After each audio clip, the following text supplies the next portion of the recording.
Hello, my bonny bear, and welcome to Not So Straight Talk. I know I did that in the wrong order. I'm sorry. How what happened? I hit the wrong button. Simon's up and I put you up, right, and you were still something like that, reading your phone. I meant to put me up first, so that I did the hello. aye, you put the normal straight talk sign up with no music, no nothing. I put a message telling you that. Hi, Lynn. Hello, oh, hello, Lynn. How are you? How's it hanging? Sorry we weren't here last night, Lynn, and anyone else. I wasn't feeling too well, and I'd kind of forgot that it was a religious holiday for some of the other panelists. So, we're here tonight. We're here tonight to talk shite. So it is still Not So Straight Talk. Though since it's just you and me, no, it might as well just be another piss to bed Sundays. Why the fuck, bro? So how's your week been? Just been working away. Eager beaver. Lovely. Still I nearly said sewing. Stapling those masks away. Doing your bit for the NHS and all that. I'm a key worker. That was late. So I just had a notification telling us that we're now live. We must already be live. Anyway. We are live. I know, but it's just like 2 minutes, 23 seconds. Facebook's just told me, oh, by the way, Not So Straight Talks live. I'm like, oh, that's lovely. It's just told me, you know. And remember, anyone else watching, feel free to tell us how your week's went or what you've been up to. Ask us a wee question. Make a comment. We can talk about it. Because as you can see, it's just us. It's just, so yeah, other than Drag Race, we've got nothing to talk about. We'll get Drag Race TikTok. I kind of don't want to get political. Depending who's on, I may make a political comment, but I don't really. The politics are meant to start for another fortnight. And she does want to get political, and it won't be a comment, it'll be a 45-minute section. Now she'll take a half. It's literally just a comment. Well, why comment? You're ranting rave for 45 minutes, you'll take a half an hour break, and then you'll come back to it. And I'll just be sat here like.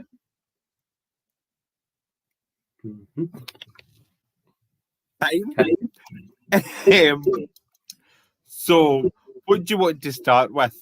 TikTok or UK in terms of drag racy things? We'll talk about the actual drag race first, because I only watched it at 5:30 this afternoon. Oh, lovely. I made the mistake of going on Twitter on the night, and because I'm working night shift, my first break's at 9:30, so it's already aired. So all I kept on seeing was, congratulations, Lawrence Chaney. Oh, sorry, spoilers, MD's watching, but it's been out a few days now. No, it's been out long enough now. It's like, I know who won. I came home, I watched a few claps. I'm like, So when I got round to it, I watched it. It was a lovely episode. It's more fun actually watching the, I don't know what it's in Facebook or Twitter, the actual crowning. In the wee bar. Have you seen that? Don't talk too long. Line of Duty's on at 9. I know, I put it up in the, that suits me. We'll try and make it a quickie. If he's good at that. Because we don't have the guests, which means we can just sort of talk about them and not talk about it, but we can talk about it. James McDonald's on. Oh, hello. Well, grannies, I will have to stay up all night. Hola. I miss James McDonald. So did I was. I miss everyone in Benidorm. I've got a fun story. I got in a taxi this morning for work, feeling all flush. Payday was Friday, and was in the taxi, and he was like, "Oh, what did you do?" And it was an older man, so I was scared to say drag queen. So I went, "Oh, I'm a cabaret performer. You know, I used to do pantos and stuff." And he went, "Can I tell you something?" I'm like, "You're not going to kill me, are you?" He's like, "I was a drag queen for 20 years." I'm like, "Oh, me too." I was just too scared to say it. I think he said his name was Sadie Slingbacks. Right. And he done Benidorm, Tenerife, Gran Canaria, all through Glasgow and all that. Made a lovely conversation. And he knew James, and he knew Barbie. That's good. Is it someone that we can maybe convince to put in a throwback on? No, because he made this big thing. It's like, I retired at 50 because I wanted to leave when I was still at the peak and people still wanted me. And I was like, See, I'm conflicted about that. I would love to leave at 50 looking stunning, still be able to do everything amazingly. But then this part of me is like, I want to be the longest working, living drag queen in the world. It's like, if I get to 70, then I've been in show business 50 years and I'd be like, fuck it. Right. So you want to be the next Maisie Troller? Mm-hmm. No, I don't know about outlive her. But maybe it's my Glasgow. Because so far, what is it, Sherry Trifle? Because she's 102, so I've not got far I have to go. I don't know who is oldest. Barbara LaBouche tells people she's the oldest. But I don't think she is, because I think Sally might be older. But it depends who's been performing in drag longer. Sally may technically be older through age.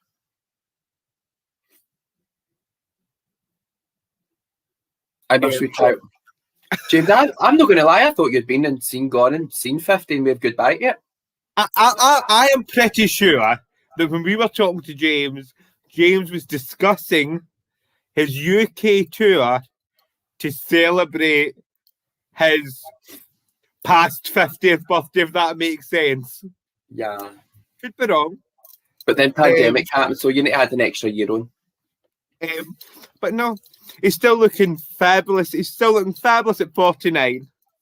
Aye. Forever 49. Forever 49. Be better than me, but forever 24. Oh, Emma's on again. Hello, Emma. Hello, Emma. We do have a good memory. We're surprised. We were pissed the full week, but we do remember that. No, but do you remember John that gave the fur coats? Where? No, sorry, in Glasgow. He came in. I'm trying to think whether was it maybe before you were in Vesta. It must have been. The only fur coats I know about is the ones your auntie left you. No, he brought a fur coat in as well, and he'd been at a couple of shows. Well, he used to be a drag queen. I think you've talked about him. Right, and we were trying to convince to do a night at some point with him. There's a drag queen in Paisley as well, or there's a gentleman in Paisley who used to be a drag queen, who was attacked sort of years ago, and I mean, like, severely attacked. And we'd all sort of spoke about giving, like, sort of like saying to him and actually doing a show about not having to do a full show, but literally like doing a show and bringing them in as guests just for a wee 5 minutes of, you know, I know where I've been sort of idea. Like, I don't know why I'm frightened. I know never say goodbye. That's the opening song. It also, this Sadie Stingback says there used to be show bars in Glasgow and they never work. I told them that that's something we would want to do. It's like, I wouldn't bother because it's been tried quite a few times and they never work. It's hard because there's not a lot of tourists or passing trade and all that kind of stuff. But it was Madame Gillespie's. That's one that I know about. It's Madame Gillespie's. We talked about that. This man was in his mid to late 60s, so if he's been doing it over 20 to 30 odd years, he goes quite far back. I knew about Madame Gillespie because I knew someone who now works in like hair and wardrobe that was a drag queen at Madame Gillespie's. I don't know how long for, and I just remember them sort of talking about Madame Gillespie's. And I'm pretty sure, I could be wrong, I'm pretty sure Martha from Pride is who owns Madame Gillespie's. I think you've said that a few times. I could be making that up in my head, and I know that when a certain drag show was starting in Lanarkshire and they were building themselves as the first drag show in Lanarkshire, Martha had things to say about it because Martha had been organising drag shows across Lanarkshire. What? Aye. Had been organising drag shows across Lanarkshire and the different pubs that she owned for like 20 years. She didn't own pubs anymore, but had been, if that makes sense. That's my new catchphrase. What? Semi-legend and Lanarkshire icon. So we're leaving the Queen for the scheme? I'm still in the scheme. Just with old age, and you need to class it up a wee bit. Any word to the Aubrey opening? No, but I think now the way things, because a lot of shows are rescheduling quite soon. We will definitely come and see you, James, when it's all over. We were actually meant to be there this January. We'd booked 2 weeks. We were coming across. We had a wee flat right in the middle of the old town. All sorted out. We were popping across for 2 weeks, and then we'd messages all just before we came saying, right, we're coming and all that. And it get cancelled because of the Colin Highs. And when you come over, you come and see us, and we'll put a show on just for you. Don't know where, don't know how, but we'll do it. Well, but by that time, we should have a venue back. I think we should I'm happy. I think we should maybe provisionally book the orb. It's like, we won't pay any money, you don't need to put it in your books, but can we save this date? Yeah. I think it would be worth, because a lot of my auntie's friends are looking forward to it, man. Keep on asking when it's going to happen. I think we need to sort of look at that in some form or other. I think in terms of in Britannia, our first thing is probably going to be Panto, unless we slip something in September, October. But it doesn't look as if we're opening until at the earliest September. Maybe a slight opening in here in June, July-ish, but at very limited capacity, both in terms of people and what is being provided. That's still to be decided. Just due to other issues, I don't see much happening in Britannia until September, but that could change again. I need to sort of work out what else we're. Well, also, it's about how we're looking at dates. Oh, yes, it may be open by then, but are they going to be limited capacity as well? Do you know, it doesn't hold a lot, and if you're going to cut that in half, but that's a conversation now. Do all these folk watching don't need to see us going, well, if you cut that capacity. But also, if anyone is watching and knows of anywhere else that would want one of our touring shows in or head parties and all that, do feel free to send us a wee message and we can see what we can do for you. Just like in that sort of way. Obviously, COVID secured and following all that. Don't want to say all that shite, but all that shite. The usual disclaimer, you know what I mean? Turn into come part there. Usual disclaimer. You can ask me that when your face the same colour as your neck. But anyway, so Drag Race UK, so obviously Lawrence Chaney has won. I'm quite pleased. I did say that's who I thought was going to win in my golden envelope. I had a few. I still wanted Lawrence to win. I had a few doubts coming near the end, but over the moon that Lawrence has won. I've still not got my hoops back, but I'll just let it go.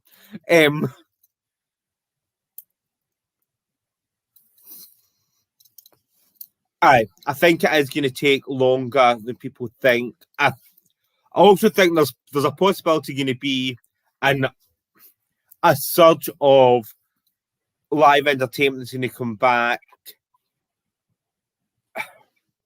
And depending who's organising it, and this is across all entertainment, I'm not actually talking about drag, depending who's organising it and what venues it is either going to be fantastic or is going to put us all into another lockdown and live entertainment will never come back again.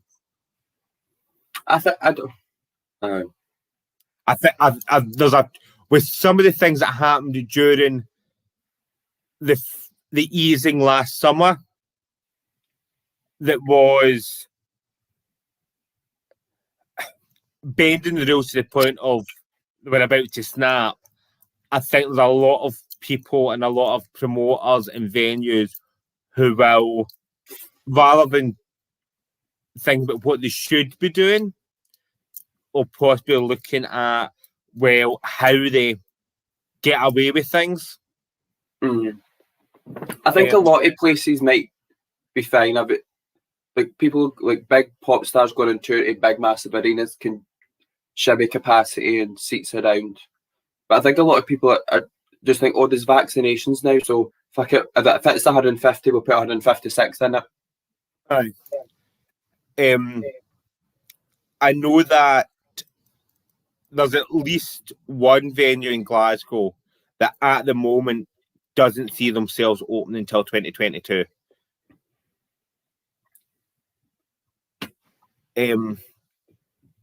Like a big venue that's because all fun and all that. That could change and it could be that they do reopen for Christmas or something. But at the moment, a lot of it for a lot of places will depend on what the restrictions are. Right? There is no point in opening if your capacity is reduced to the point that it's not viable. I don't think a lot of people think people have booked rescheduled shows for October. I don't think they think there's going to be limited capacity. Because we got tickets for the Dolls. And when you go in to buy your tickets and you can see all the seats, it never mentions anything about, oh, there's 2 seats missing here. Or it was just buy a seat. And that's October. So I don't know through what Boris has said or people between the vaccinations or what venues are telling them or their managers. It's like, oh, this easing should be the last one. This should be the last lockdown. Between vaccinations and track and trace, by the time October comes, we should be able to get back to normal.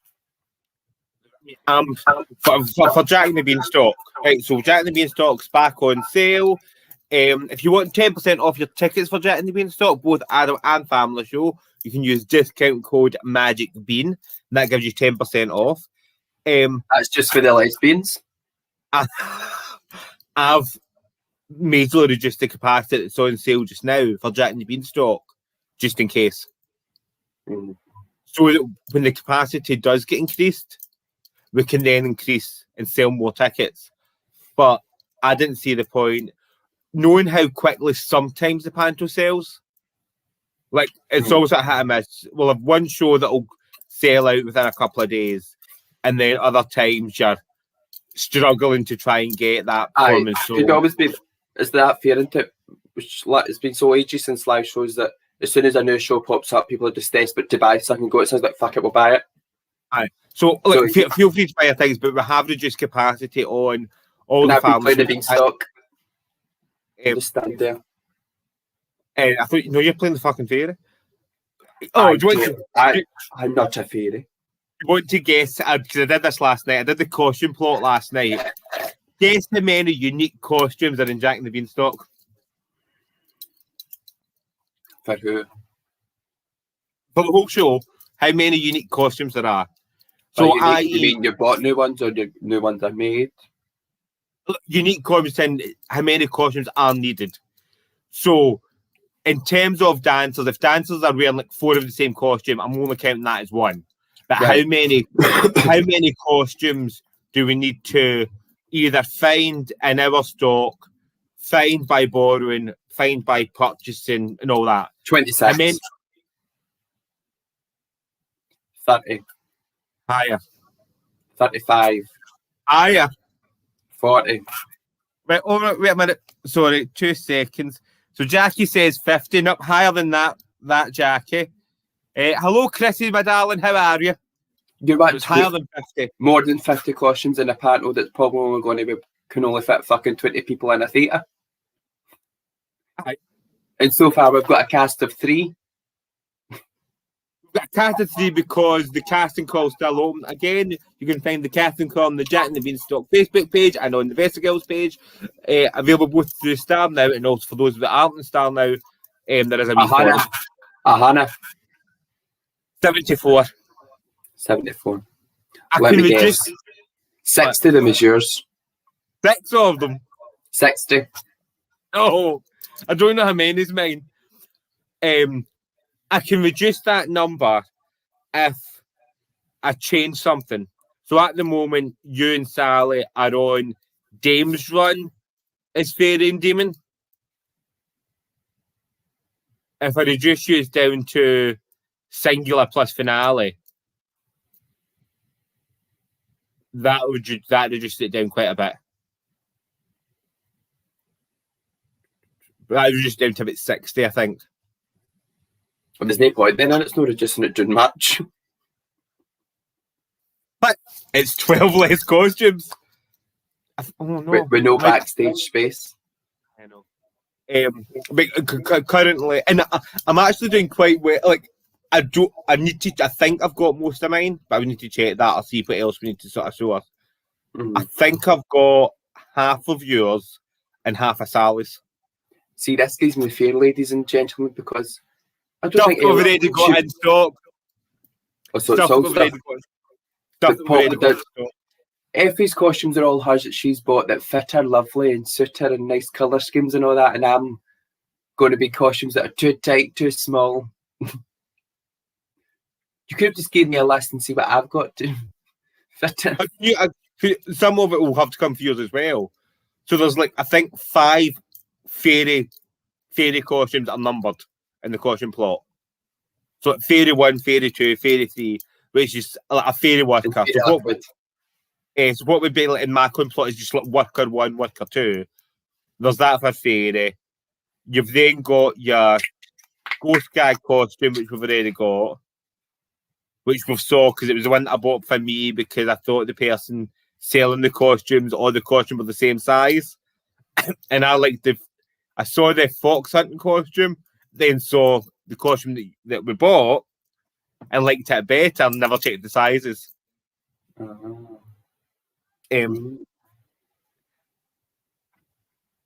Sally's is actually the easiest because Sally's is near it. You've got your ghost guy costume and your start of Act 2 costume for that bit. Your start of Act 2 costume might come from you. There's one of your outfits that if you don't use it as a fairy costume, I think would be your start of Act 2 costume. What is that? Your white dress with the feathers. Right. Well, thanks for letting me know that because that's one I was going to sell, but I'll keep it. Okay, so you can sell it if you want.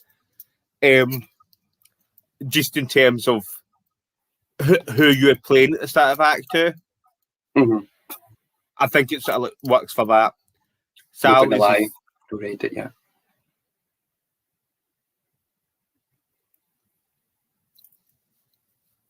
Oh, 2 doors down. Aye. I'm like, aye. Sally's, I think, are fairly easy. She's Demon 1, Demon 2, Demon 3, Demon 4, Demon 5. Put it in purple and black and she's sorted. That's just I'm just saying is it. But the costumes I have for you should fit you and be in your sizes. Near enough. Aye. One of your costumes might be too big for you. One of your fairy costumes might be too big for you. Bought for me and it's far too wee for me. It just depends where it sits in that middle ground between us. What one is that? It's new. Don't go get it. It's not new. Let me see it. We'll get back to drag race later. Just go and show me the face. Hide the jeans.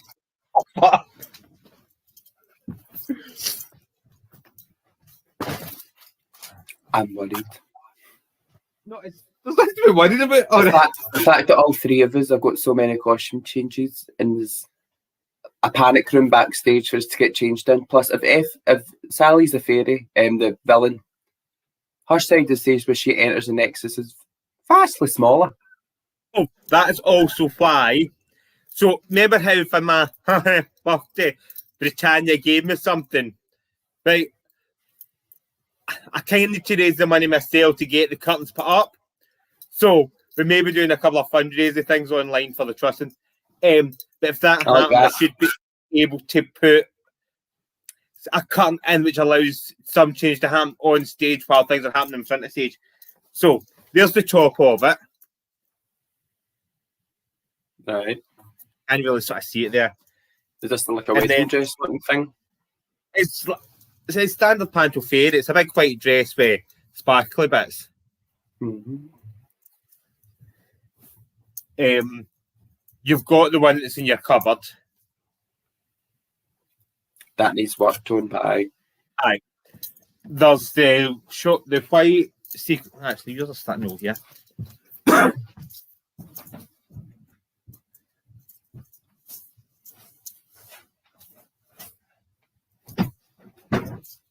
getting costume reveal party here. And you've got like the white sequin dress as well that we'll use for Fairy. We do need to. There's twice where I need a costume that matches for Yumi and Sally. And that'll be a case of looking at what we've got in our wardrobes or what we've found. It depends how much you want it to match. It's for the final scene and also for finale.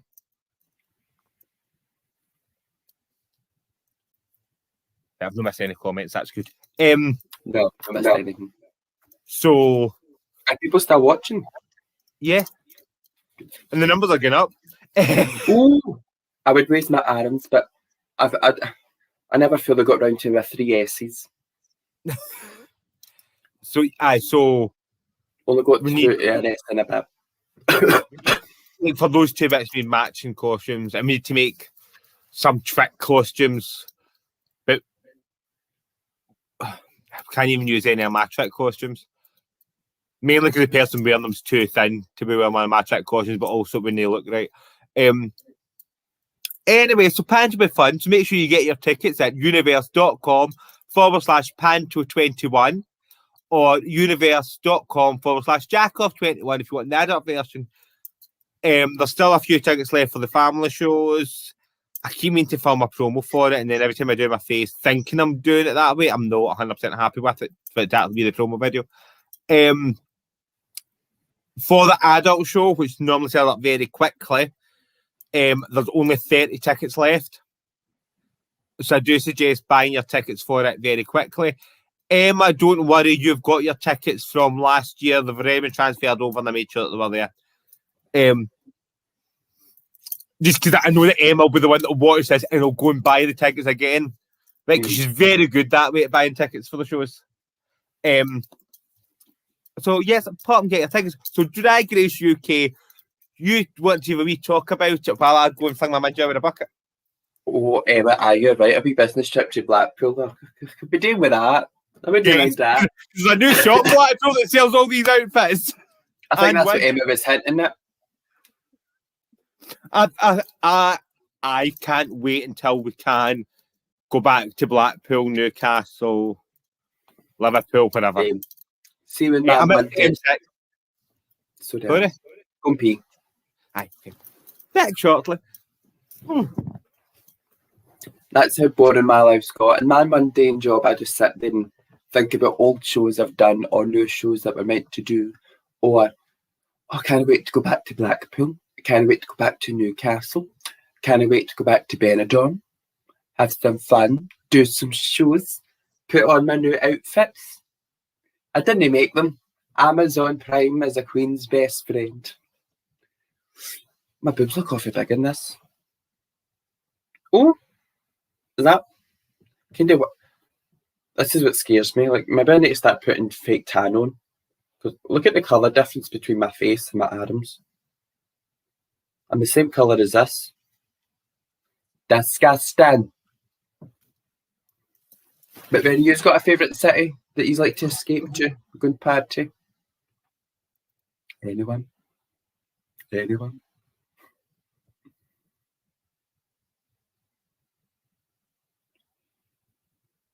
Did you have a pish? Yes. Yeah. No, I do really. I enjoy Blackpool. I'll go anywhere. But no, I do enjoy Blackpool. I enjoy Newcastle. Liverpool was fun while I was there. I've never been to Liverpool yet. Manchester.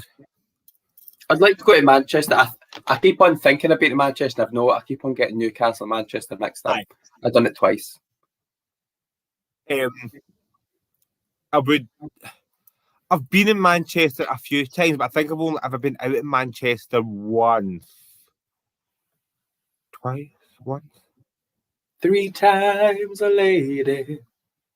Sure, it's only once, but it feels as if it's been more than that. But I've had to sort of like stop in Manchester a few times, but I don't think I've actually been out in Manchester apart from when I did Andy Ginger show. And then, did you not go and see Panto there, like a year or two ago? That's why I've been there twice. That's what it was. Thank you. So I'm sure I've been there. Like, I've stopped off for like different things and like went to the shop and took the wrong road, so sat in Manchester for an hour until I could be asked getting on the right road. But I'm sure I've been there twice, and that's what it was. I was there for Andy Ginger show, and then I went to go see Panto in 2019. I know, I miss that and all, just driving up and doing the motorway, stopping at random service stations or random English towns. Taking us 12 hours to get back from Blackpool. Aye. I can get to Blackpool and Newcastle and Liverpool quickly. Can't get home from them quickly. It just seems to take fucking forever. I recommend if anyone is ever in the future going a trip with Effie to Blackpool and she is driving, get a good night's sleep before you get in the car. Because you're not allowed to sleep in Effie's car. That's a fucking lie. You always sleep in my car. But as soon as you fall asleep, the window's put right down, stayed down so you can smoke back to back. The radio that never gets turned on full blast to fucking BBC 2, 3 o'clock afternoon play. And she just sits there. So you're having dreams of running through a tobacco field and in the background here, and she slowly crept in with a knife and stabbed her in the back. Don't worry, I know that sleep. Plus, it's that confined that you can't move. So you need to sleep on a plane.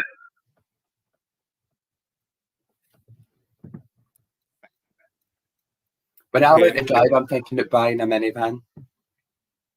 I keep saying I should have a van. No. What do you know? You already think you have a van. I don't want to see what you're like if you have a van. I would buy a van for business purposes only. You would say it's for business purposes, but you would put your full drag wardrobe in it, just in case. No, but that's, I mean, like, the van set up with, like, rails in it so that everything was kept in the back, like, on rails and in boxes. So it gets it out of here. It gets it the stuff in the house. I'd buy like a... No, like a minivan that I can, like, I'll put my suitcase with it out. I don't know what that is. The dolls used to have a wee van. It's no massive, but it fits like a sound system in, and it fits the cases with the outfits I need for that event I'm going to, and maybe a few lights.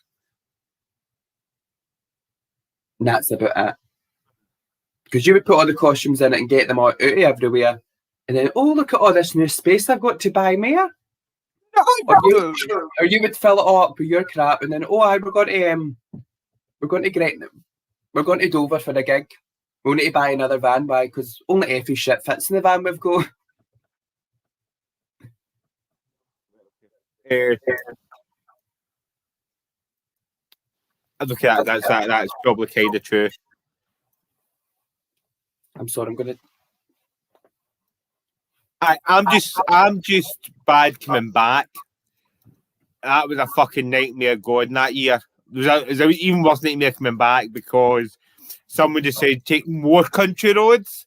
Right? So while my mother is panicking about the dog, because the dog was in kennels when I come back to get the dog, someone else went, well, no reason to rush back. We'll just go this way. Another fucking 3 hours on to it. We start taking motorways.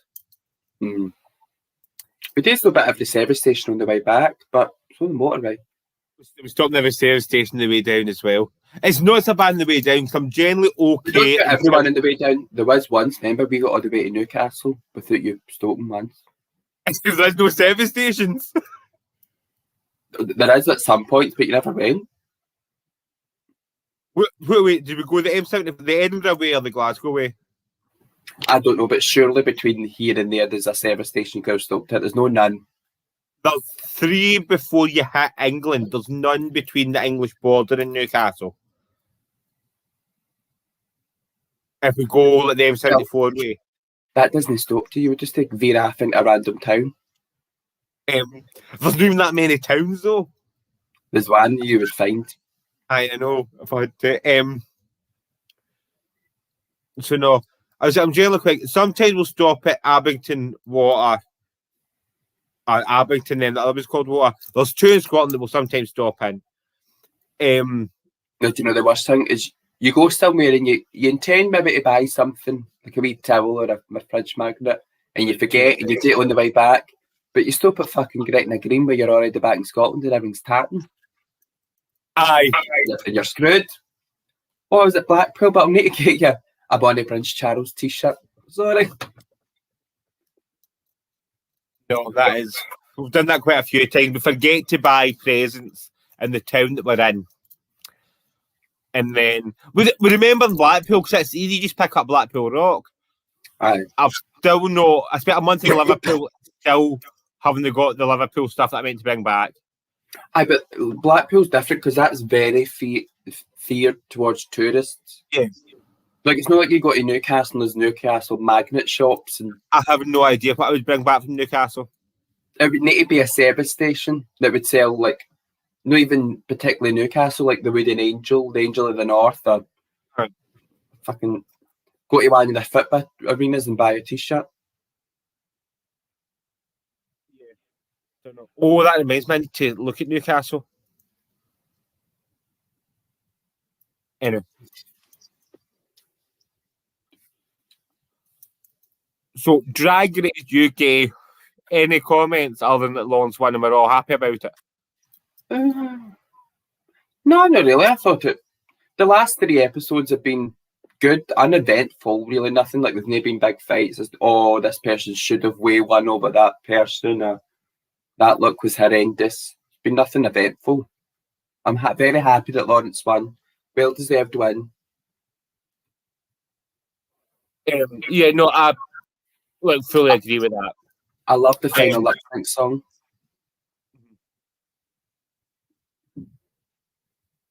I think we all did really well, and in the final lip sync and through the competition. I was surprised that my favourite runway look at the end was Bimini's. There's just For something the finale costume. there was just something about it I loved. She looked dead ethereal and powerful, and with like the properly like fitted stoned corset and like the big tulle skirt. The white pantsuit at Tesco didn't even bother me. I would say Primark, but we can't get to Primark. So You could at that point. by the time they've come back, so during the first but for the first lockdown, everything was shut, was it no? I'm sure Primark was open for a bit in the summer. Could be wrong. But It was open for a bit, but I feel like it was way near the end of the lockdown. aye, but also when did they go back? I don't know exactly, but I'm assuming as soon as lockdown was done, they were like, get back in quickly, we've got another season to film. So I don't imagine they gave them much leeway. It's like, oh, lockdown's finished, we'll see you in another 2 months. We're away for a while. And We're they away were for a while. 7 months. Aye.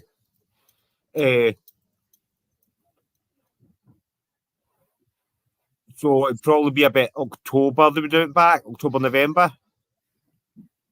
Mm-hmm.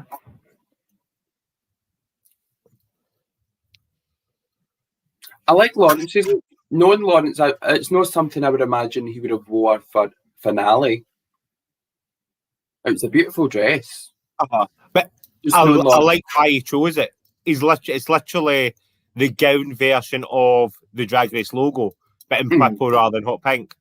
And Tia Coffee wore a copy of the Drag Race logo to make the statement, I can look like you. Didn't really work out for her though.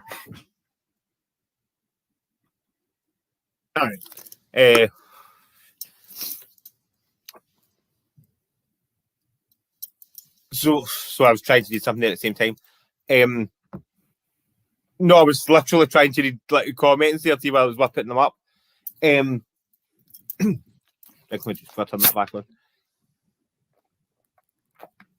No, but it was nice bringing all the queens back.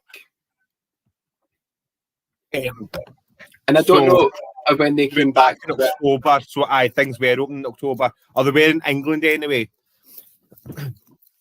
Like when they all came back for the final runway, if that was their original choice. Because if it was, yeah, I'm kind of glad some of them maybe never got to the finale. No, for that final runway, when they all come back, the final runway or that when they come on for the music. No, the music video, the actual final runway just before the crowning. That was all their finale looks. I don't think all my finale looks. I feel like, I definitely don't think Veronica Green's was her finale look. That's when I was thinking about it. Was like, I really hope that was the something she was done. I think she's still, because she was the COVID queen, that's why she came out as a superhero, because she came out to make the point of wear a mask. Wait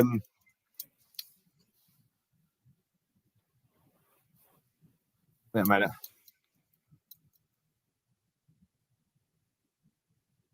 I've kind of stopped watching the US version. So fast. I started watching weeks ago. So did I. I used to watch on a Saturday morning because we were going to talk about it on a Saturday night and not so straight talk. And it got to the stage where I think all of us were watching it just because we were meant to talk about it. And it's weird, the American one, even though it's like the same production company and producers and all that make it, the American one's just so too camp and too full of drama, twists and turns. You're eliminated, you come back, you've got this, you're doing that. I'm like, you're trying too hard. You just get bored. I think it was a hard one for them because they ended up with the budget of 2 shows for season 13 and having to fill the time slot of 2 shows because they cancelled Celebrity Drag Race. I know. I feel like the American one has gone on for so long. It's just going on. It's been on for fucking ever. I can hear an alarm going. I think they either really need to revamp it, like change up properly, no, just add like a new challenge, or take a wee break, or just leave it while you're on top. Because they were already saying this about it now. It's only going to get worse. No, the show, the conversation, like, I've not watched it this year. I've not watched the 13th or the 15th season. I'll possibly like one weekend or one midweek because all the days mailed into one now. Sit and watch like it all and probably sort of really enjoy it, but I'm not excited for the US one. And I don't know whether that's because it's at the same time as the UK one. Whereas I was getting excited for the UK one. The excitement for the US one just wasn't there for me personally. I didn't really connect to any of it. I kind of want Rosie to win. Without watching the show, it is weird that she is the one that's shown me. I've seen a lot more things about her on social media and stuff. Like Mary Queen of Scots videos after Drag are quite funny. And she can sing. But I've not watched the show. I didn't really warm to any of them. As Francis says, I agree that they're all in America now. They're all just Rue girls going on to every show. They're all trying too hard. It's been like that for a while though. We've spoken about this a bit in terms of RuPaul's Drag Race in general. That as much as a drag competition, RuPaul's Drag Race, although it brands itself as the Drag Olympics, etc., isn't the be-all and end-all of drag. It's got its own set of rules and sort of stuff like that it follows and standards that it follows. And whether you're on it, not on it, win it, don't win it, it doesn't make it any better or worse than the entertainers who work their arse off in pubs, clubs and theatres around the countries anyway. It just makes you might look a wee bit better because you can afford nicer costumes. And that's not taking away anyone that's on or involved with the show in any way. because they're all amazing and they've all done amazing and stuff like that. The American one's just very much a reality show now. It's getting to that point where you could take the drag out it, the drag element. Aye. It's turning into a Real Housewives. I think they are looking more for the reality TV drama than the sort of contest element now. It appears for a lot of it. Like, it is weird how, like, I don't know if it's through producing or just how different British people are to Americans. You know, like, British people have had the show, well, drag queens, even though it never used to be on our TV, if you were a drag queen and a fan, you would find a way to watch it. So it's been in our lives for as long as each other. We're a few years behind it being massive, probably because it was on TV, but it's amazing how different the shows are. Like, the queens come on and they've got catchphrases and they're produced, and the American ones are just a rude girl. They just act like the worst connotations of a rude girl. But the British ones seem to be a lot more. It's an American style of drag rather than it being that they're rude. Because you think of like British drag queens, they could be categorized into, different categories, including queens who are of the rude girl mold, because that's all they know, compared to like other queens that don't do that. It's maybe just in America that they are all like rude girls anyway. Whereas in Britain, I feel like in America they take themselves in drag a lot more serious. And I feel like drag in general in America is a lot more cutthroat. Yeah. Like, we've talked about it only within the last couple of years is the Glasgow drag scene reborn, and so many new queens are coming. And it's been in the last 3 to 2 years, it's got really bad, no bad. There's been masses of them. I feel like that's good. Drag come back to Glasgow about 5 or 6 years ago. Aye. But I think it's been like that the in last America 3 for a long years. time. The last years, there's been definitely an explosion of baby queens, whereas before there was a whole load of new queens started. The drag scene got revitalised on sort of like that style of drag, etc. But the last couple of years, it seems to be that every year there's another 50 baby queens, whereas before the baby queens before that did get their baby year and their chance to work and build themselves up. I feel like, as I'm saying, so America's dealt with that a lot longer. Masses of them doing. Obviously, it goes in and out of popularity. But I think, that it's easier to get a show in America. There's more venues that are wanting people in to do something in it. So there's every town, a big city in town, has masses of pubs, cafes, and clubs that will want cabaret performers and drag queens. So there's a lot more, I think, if you really look for it, more jobs everywhere in America. So they're a lot more cutthroat because there's more jobs, so there's more people going for them. And as I said, I think they take themselves a lot more serious in drag. I've never seen a big American queen or lots of American queens that are... There's tons of British drag queens that is just a man in a dress. They've put on the dress because they maybe didn't make it as a male comic, and they thought, we'll add this extra element in, and they found it. Or, I tried to be a male singer because I'm so camp I don't get booked, so I'll put the wig on. It literally is ... slap, go. I don't think that's a thing in America. I think Americans see that as, they're not taking themselves seriously. Like, that person's still taking their craft serious. They're still being prepared and being professional. But that, do you know what I mean? I just think they take themselves we see it as like, it's fucking drag. Where they're like, no, I'm a drag queen. The wig always needs to be perfect, and I always need to be booked 72 times a year, and I can't repeat a number more than once. And if I mess up, I need to disappear for 3 months and rebrand. Yeah, I think it's kind of changed. You can hit 2 seconds. iPad mute. Plus, I think that could be another no problem and reason why there's so many new queens, because that scene, there's less venues that are willing to pay, number one, and there's less venues hiring in general. Yeah. Do you like Barbie Kruger? Sally is more talented and just as talented as any other queen who's got a show. But she's not going to work in AXM. She's not going to work in a club.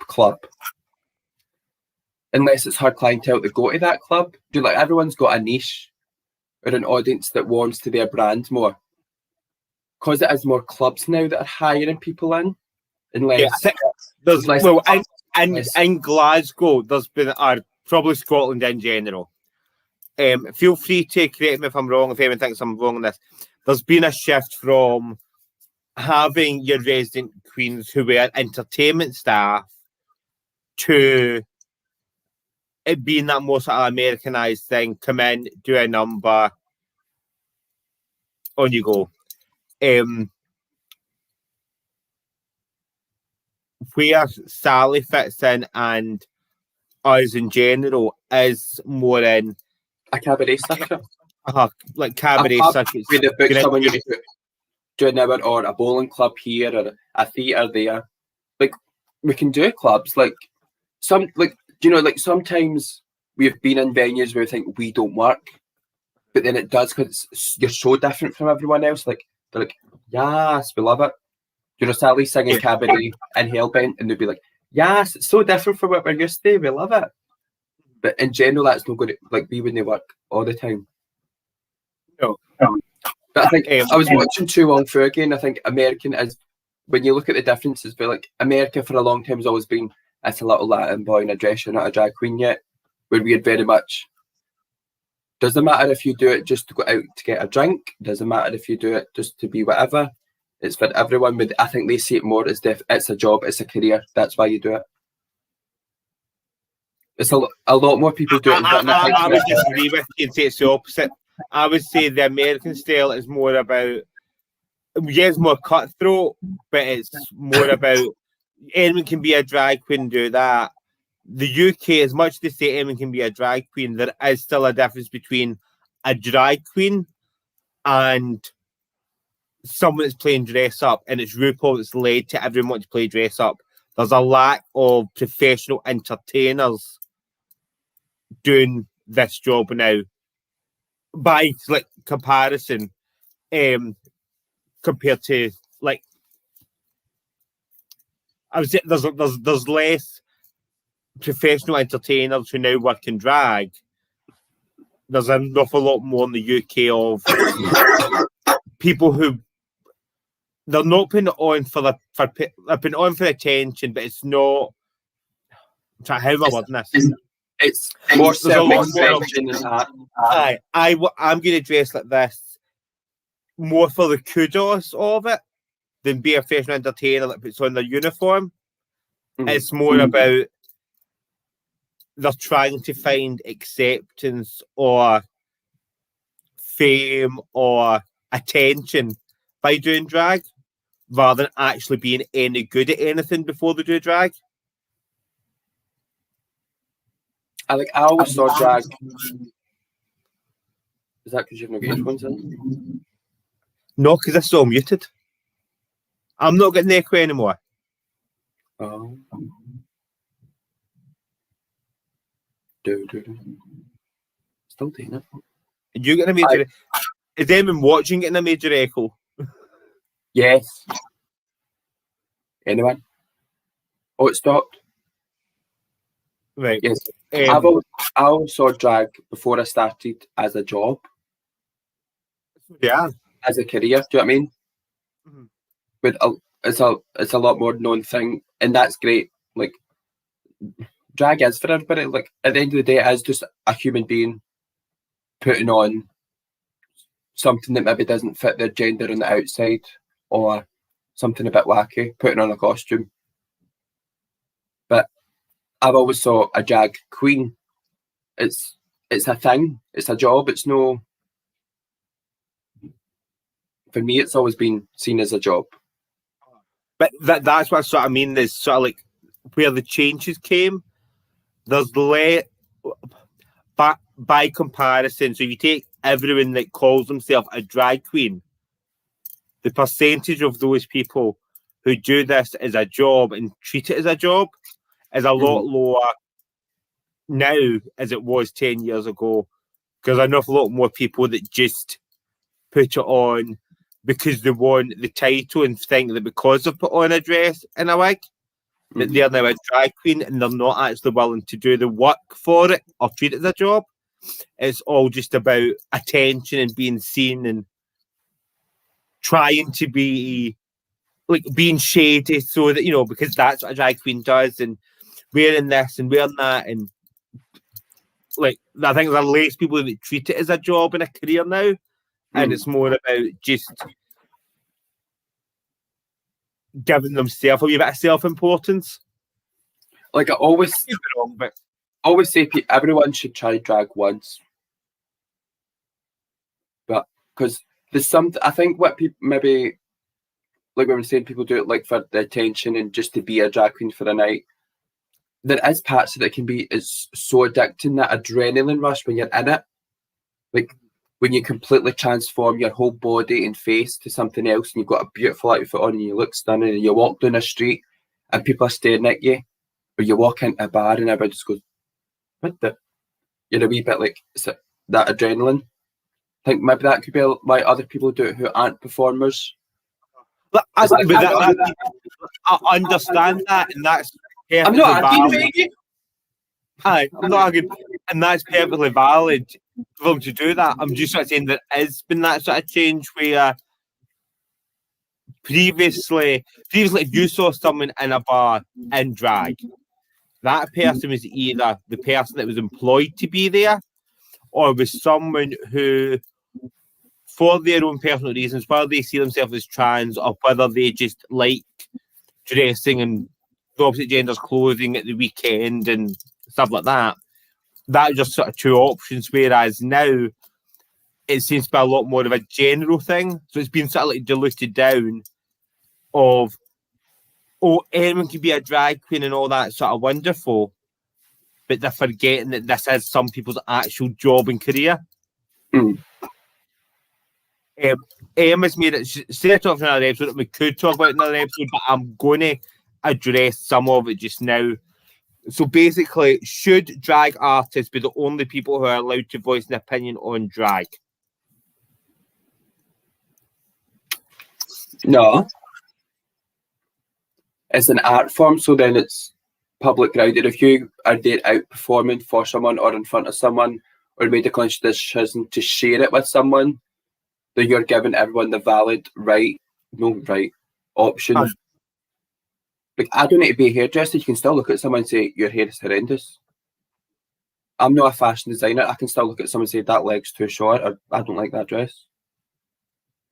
And yeah, I do find it a different. If you're going to give a drag queen advice, I think it should come from a performer or a drag queen, but don't make it unsolicited. Yeah. If you're going to be that random straight girl who can do that one face on a night out, go up to queens like, oh, I don't like your wig, you should try that. It's like, one, you don't wear a wig. Two, you're not a hairdresser. Do like tell your pal that? Yeah, that I would say, like, everyone's entitled to their opinion. You just don't always need to share it. In terms of people having an opinion, it depends what their opinion is and what their opinion's on. So people who watch drag a lot having an opinion of the type of drag they like and the type of drag they want to see is like perfectly valid. And I think look, we'll put it this way, and back to treating it as a career, you're allowed to watch a TV show and say you don't like the TV show, right? You're allowed to go to the theatre and say that you didn't like that play. As a consumer, you're entitled to have an opinion on what you're consuming, right? Where you're, I think when you're trying to tell a drag queen how to do their job, is where you hit sort of sticky waters, because at the end of the day, this is my job. If you don't like it, you're welcome to go and find something you do like. But the same with drag queens having an opinion on drag queens. you still need to remember that there's human beings, and for some people this is their career. But no, everyone's allowed an opinion on drag. Not everyone is necessarily listen to it. But if anyone takes the attitude of you're not allowed an opinion, you just pay for it. Exactly, they're paying for it, so they're allowed an opinion as to what they like. Like I let people have an opinion because you are paying for it. It might not stop me doing the thing. Yeah, like I could do a number where it's totally I enjoy it, and I get told repeatedly. I might do the number great, and they're like, "Oh, that number's so weird. I don't get it." I don't care. I have fun doing it. Right. It's like swings and roundabouts because I don't know if it's just me that found it or feel it, but also like I think most drag queens would say I would only really want drag queens to give me advice or critique. But then I feel like a lot of people have got the ego of, well, they always see themselves above a certain queen. And if you're not above me or on my level either, you don't give me advice. And I always say, I always find it's like you can still learn something from the worst sewer in the world. You can still learn something from the worst singer in the world. There's always something to be learned. But I think we all could feel that at certain times. Like if someone catches you at the wrong moment and a queen gives advice, and like you go right into your ego. Well, I've been doing this for this many years, and I've got this award, and I've got that. Mary, the number still could be shit. Aye. They may be doing it for 2 weeks, and their makeup's not great, and they've not got that award. They could still be an outstandingly talented person who maybe knows shit tons about that subject. But if you catch someone at the right moment, you go right into it. Everyone does that at some point, goes right into it. They go, well, I've got this degree and I've got that and I've been doing it 42 years and went in the world. Aye, but it's just a wee thing I've noticed. No, I can be like that with some things, especially when it's like new queens who fall into the rude girl sort of mold. Mm-hmm. Who sort of make comments about things, right?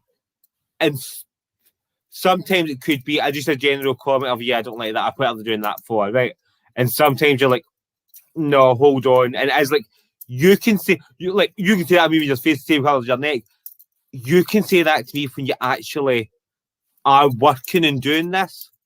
But I think that's the difference between a consumer, so someone like Emma or that, saying, I really hate when you sing somewhere that's green, right? Saying something like that, and a new drag queen being like, you shouldn't be singing somewhere that's green, right? Why? I sing it quite a lot and kind of work, so I don't sing Little Girls. My favourite moment, and I hate the fact that you can't hear me singing in it, from Broadway Baby, the clip, I know it's probably better if you can't hear me singing in it. Broadway Baby, when it comes to Little Girls, right? And on the Little Girls clip, as I go to start singing, there's a cheer. And I'm like, I think I'd done it once before then. And the more cheering probably because they think it's going to be amazing I'm doing Miss Hannigan. I would might be shady. I think maybe they were made cheering for the song choice. But that's a sort of like, it's just a sort of feel good moment if that was the watching it, that just you go out to start, you get that, woo! But yeah, I would say everyone's entitled to an opinion. Just be careful where you're sharing your opinion, when you're sharing an opinion. I wouldn't give unsolicited advice. Ask, but if you see someone and it's general helpful advice, and not just that dress is horrible, and that's where it ends. If it's, look, that dress maybe doesn't fit your body, try a size down, or try this shop because they fit better for our size kind of people. That's helpful advice. And if you got somebody like, do you mind if I give you a wee bit of advice about something, or do you mind if I say? Usually, if someone says that to me, I'll say aye.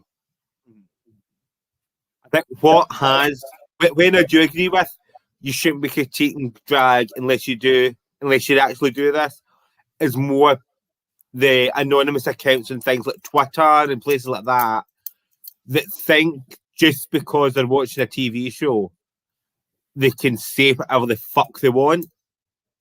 Right, so people who aren't actually paying for it, they can say whatever they want and be nasty and bullying. No. Unless you do this, don't comment on that you don't like that, or they should have done that, or they weren't this, they were. No one gives a fuck what you say sitting in your room. You know what I mean? If you're coming to shows and you're paying for tickets and you're putting money into tip buckets and you're buying drinks and you are contributing towards paying our bills, then yeah, that's fine. But you wouldn't go all full bang and say that you don't like what someone's wearing in Emmerdale, or to put it into a bit of context, right? You wouldn't fucking moan about the people on Strictly Come Dancing or Dancing on Ice and stuff like that. So don't go on and start spouting your opinion on Twitter because you don't like someone in Drag Race or... But...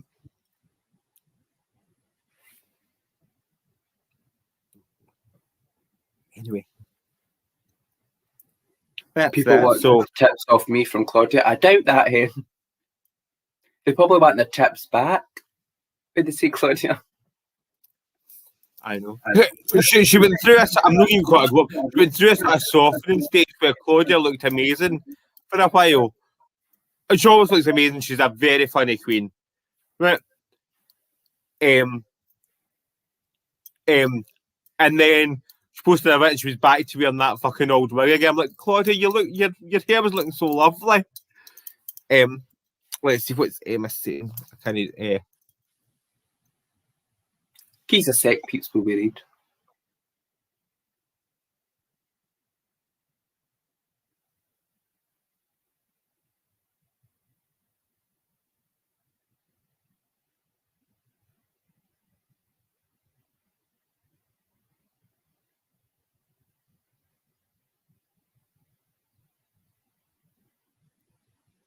Yeah, I would agree with that, Emma.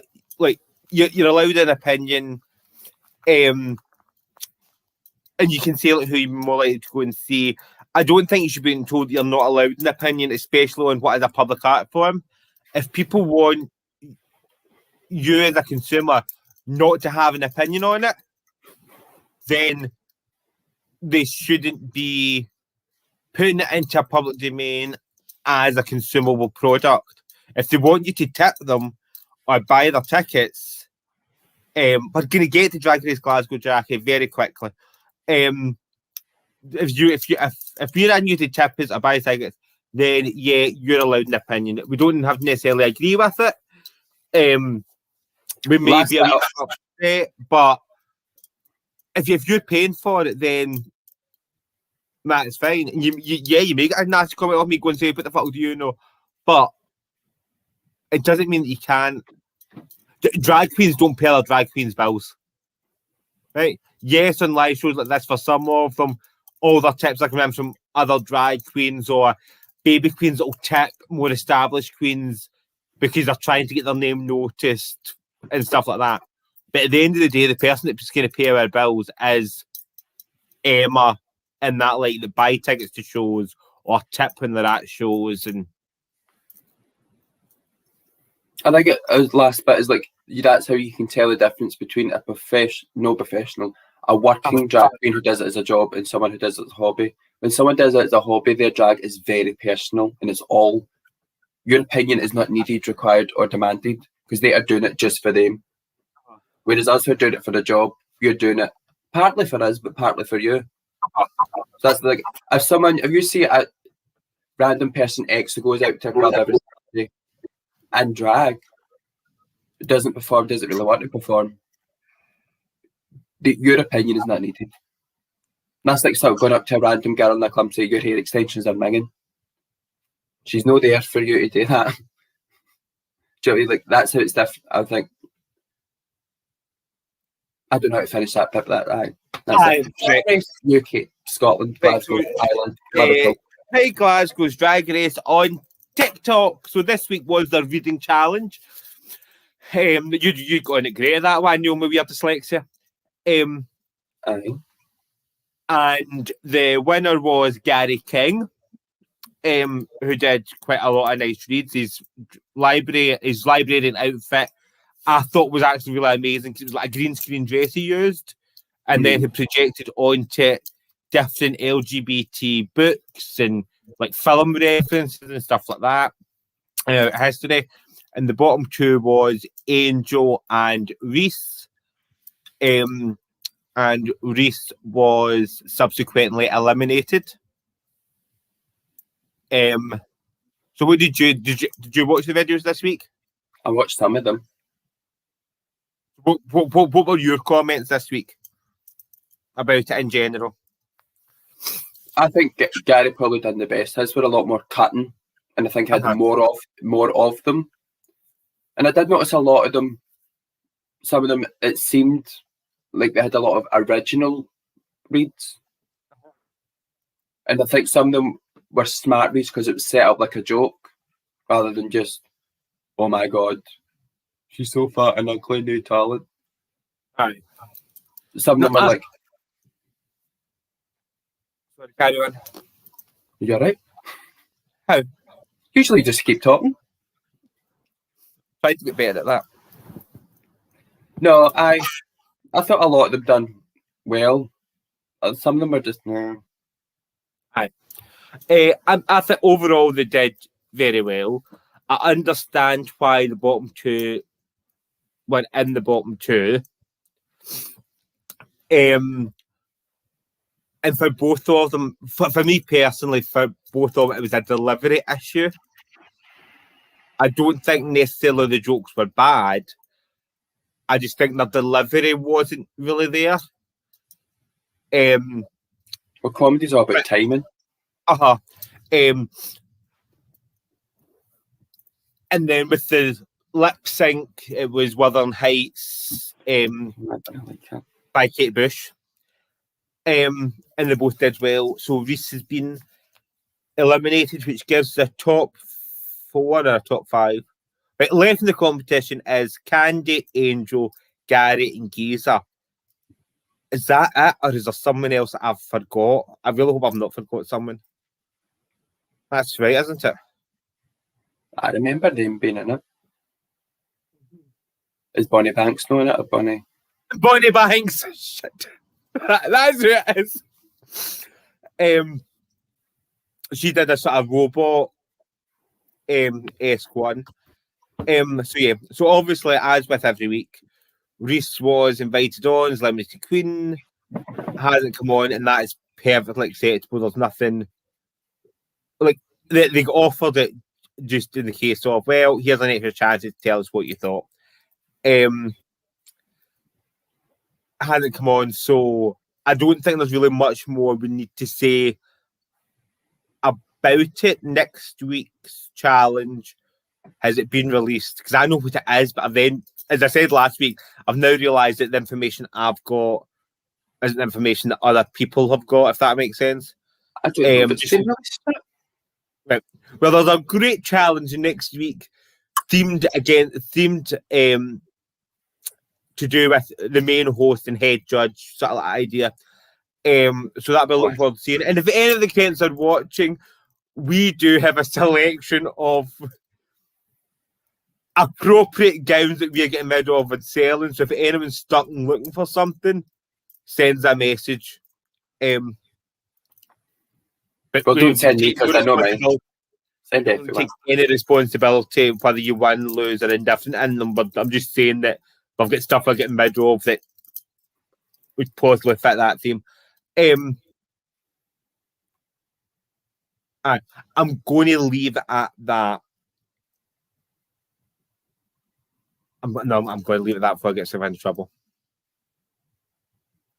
Anything else you'd like to talk about?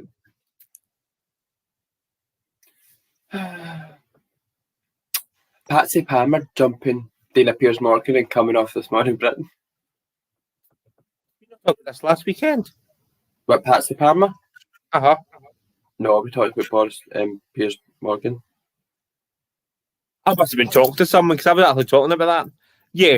So do you agree with Patsy Palmer walking off of Good Morning Britain? Well, she can't walk off. She turned her Zoom off, but aye. Well, aye. They're quite yes or no. You know? It's not quite yes or no. What to think about it. I wouldn't have done it, but I can see why she's done it.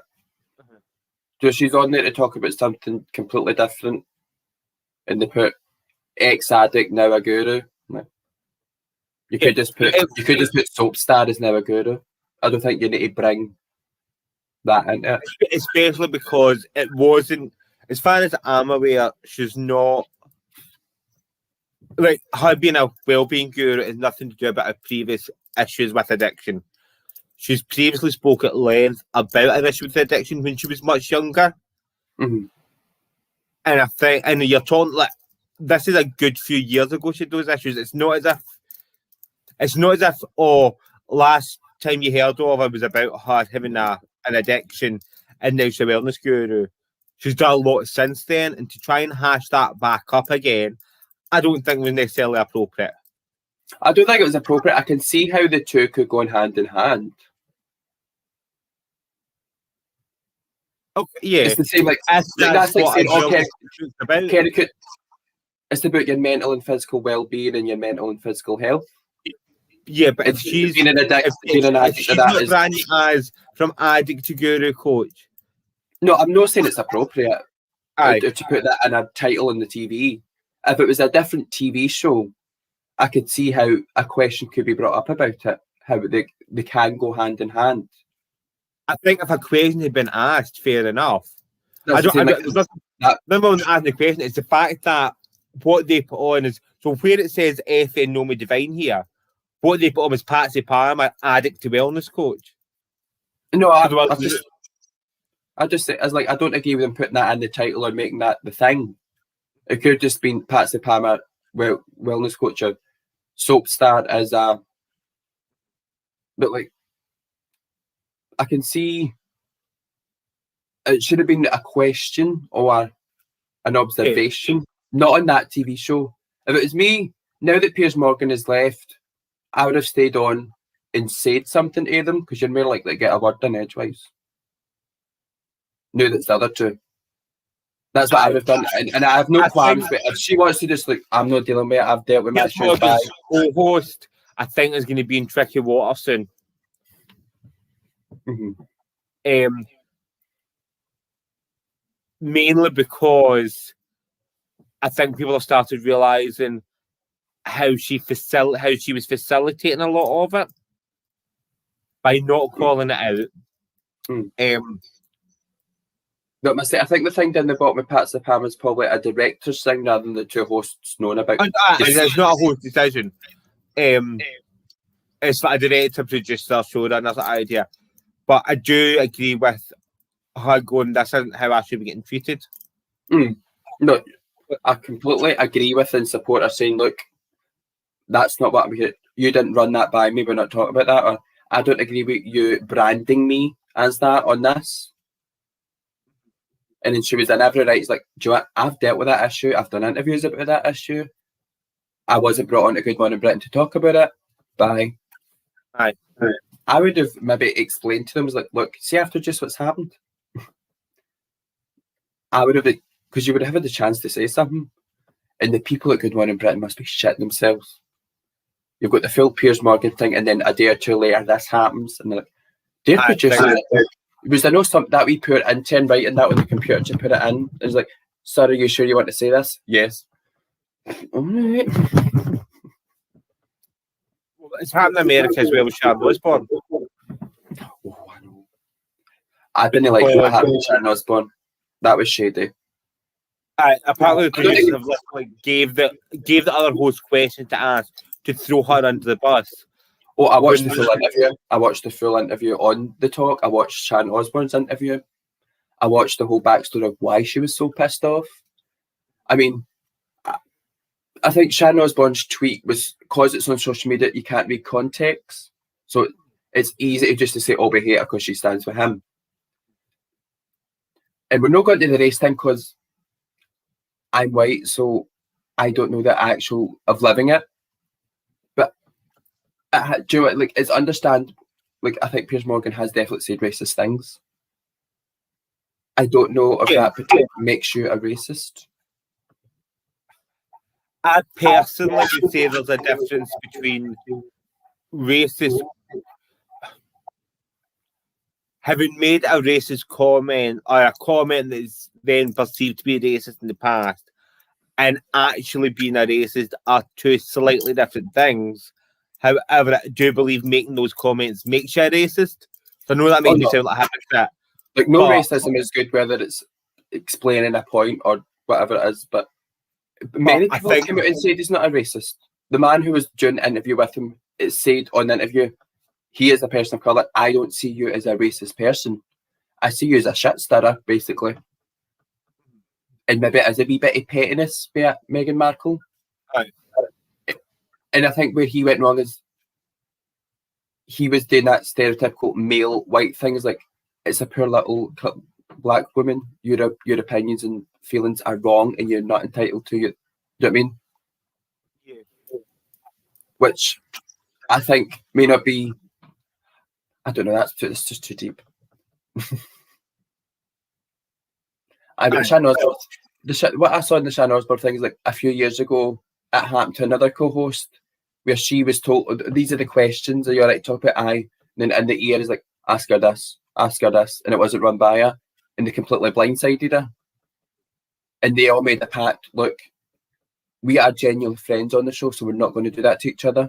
And Shannon Osbourne said, I'm happy to talk about the Piers thing, I'm happy to talk about it. But all her other so-called friends and co-hosts were given other questions on the card that she didn't agree to talk about, were quite mean and malicious, or given it in their ear. And she's like, this is like an intervention that I did not ask for. Right. I've been put on TV for you all to point your finger and call me names. I've agreed to come here and have an adult conversation. So I will say where I went wrong, and I will say where I think I was right. And you can agree to disagree, and I'll apologise where I feel anything. No, just, you're a racist. Why did you say that? Why was this? Why was that?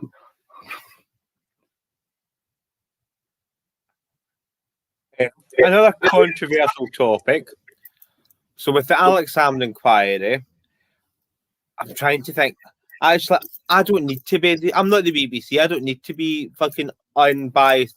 With the Alex Salmond inquiry, the Scottish Conservatives are doing their favourite hobby at the moment, right? Planning a vote of no confidence. So, do we think that the Scottish Conservatives plan a vote of no confidence literally to be happening 2 days before Parliament ends, right, is essential and worthwhile, or is it the Scottish Conservatives showing how pathetic they are by throwing their toys out the pram, that they keep losing votes of no confidence and keep trying to another vote of no confidence rather than actually proving why anyone should vote for the Scottish Conservatives who haven't won the election in Scotland in the last 52 years? You're asking me, the public. I'm asking you and the public if they want to try, but I'm more asking you whether, because you're the only other one here, whether you think there's a need for that vote of no confidence, or whether it's coming. Because to me, it just came across as so that it's calling for the vote of no confidence before the report's published because of a leak, but they were calling for this vote of no confidence before any evidence was even given, and it just seems to be a constant stream of votes of no confidence. I think the lead up to like the elections in 2 months. Parliament finishes at the end of this week, I think. It's kind of like if there was another 2 years to go, fair enough, but there just seems to be constantly trying to vote of no confidence for political point scoring, and because there's nothing else to do rather than there actually being a point to them. And to me, it makes it look pathetic and petty rather than. I don't think it's needed. I think it's just a political tactic to fling mud, to try and tarnish something. And we all know it. Well, not all know, but we all know basically it's a distraction as well. They're doing all this and guarantee they've got some underlying other thing they're trying to do. They do. They're confident vote of no confidence in Nicola Sturgeon for being, because the committee of Tories and Labour and everything else, but so the committee have said that they find it hard to believe, according to the leak, they find it hard to believe that Nicola Sturgeon didn't know what Alex Salmond was doing, which, because she said she didn't know about it, could be a breach of the ministerial code, right? they're calling for a vote of no confidence in Nicola Sturgeon because Priti Patel and Boris Johnson were found guilty of breaking the ministerial code. Right? There's no cause for Boris Johnson to resign to apologise. It was proved in court that Boris Johnson had fucking lied, right? And had put the country in danger and done all this, right? But they're calling for a vote of no confidence in Nicola Sturgeon because the committee members who had already broke the ministerial code by talking about it on the TV before the report was published have decided that their comment that Nicola Sturgeon's a liar and knew about it has now been proven because they've decided that they don't believe her, even though that's what they said before she gave evidence anyway. They're covering up the fact that their own party has been caught actually breaking the ministerial code. It's just a distraction. It's just mud flung in a distraction. And like, I commented on Facebook and I said, I have a lot of respect. I don't agree with Scottish Conservatives, right? But the people that I know that do vote Conservative, I respect because of the strength of their conviction. Right? I might not agree with what they believe, but I do respect the fact that they have a view and they stick by it. I lost any remaining respect I had for Scottish Conservative MSPs. And some of them I had respect for. I didn't agree with them, but I had respect for them. I lost the respect with this bullshit again about, we're having another vote of no confidence. Right? There's a vote of no confidence in the Tories every year, near enough. And they've still not won an election in Scotland in 54 years. Do something to prove why you should be in power. Right? Do things to get the SNP voted out the elections in 6 weeks. Because even if they win the vote of no confidence in Nicola Sturgeon, Parliament then prorogues, she may get voted back in and may end up as First Minister again. It would be weird if you've lost a vote of no confidence in that happening. Well, actually, it wouldn't be weird because that's what happened previously in a lot of things. I see it as a waste of time and resources trying to do another vote of no confidence. It's just like we all know when it comes to the end of the tax season that the council start doing more roadworks. Think the fucking difference is, but aye, okay. Aye. So... But no, because it's a distraction, isn't it? The unknown public just think, they fixed it. Their budget so that they can use it again next year. Right, okay, carry on. I would say that the unknown public will just think, oh, look, that's the council finally doing something about that traffic light or about that road. No, they're just making sure they have the same amount of thousands and thousands of pounds next year. The road didn't do a favour. So, no, I mean, I think, well, because the manifesto might be out soon, which means part of Not So Straight Talk will be talking about the upcoming election, which could be interesting. It will be in aye. Unless something anything else major happens. But part of it, I would imagine, would be looking at what the different parties are claiming in terms of the Scottish election, the Welsh election, and the English mayoral elections, depending on when we look at the demographics of who actually watched and who's going to be on the panel. As I would say, but I think we need to run it by a panel as well, the other people. How much? I think it should be talked about just how much we're going to talk about it. Because it's a big requirement for Ask Us to probably, because we obviously need to know a lot about it.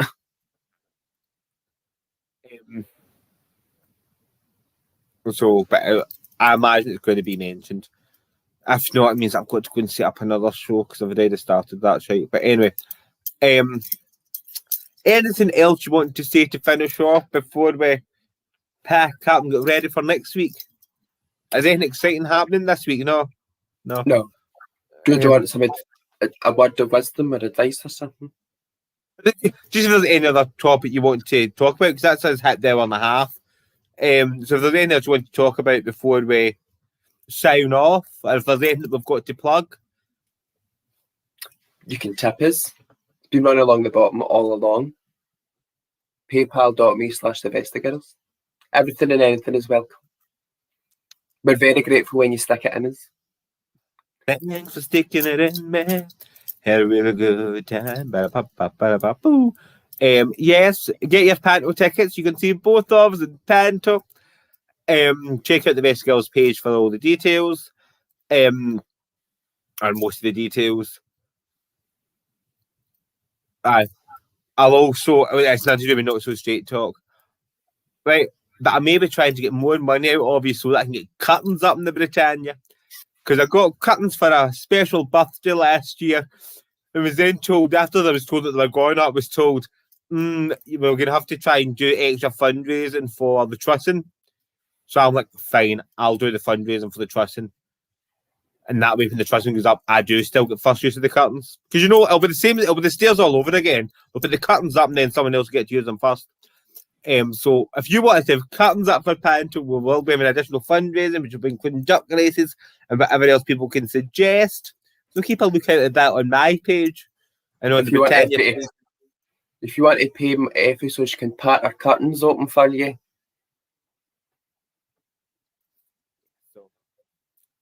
All the details of that will be coming soon. You need to talk to other people if they've any other sort of fundraising ideas for us to try and make the money to get the trussing.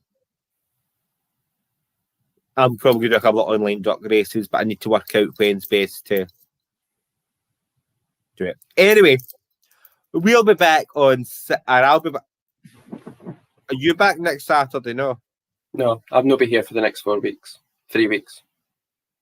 I was trying to work out whether it was one of the ones that you could sort of squeeze in half an hour later or not.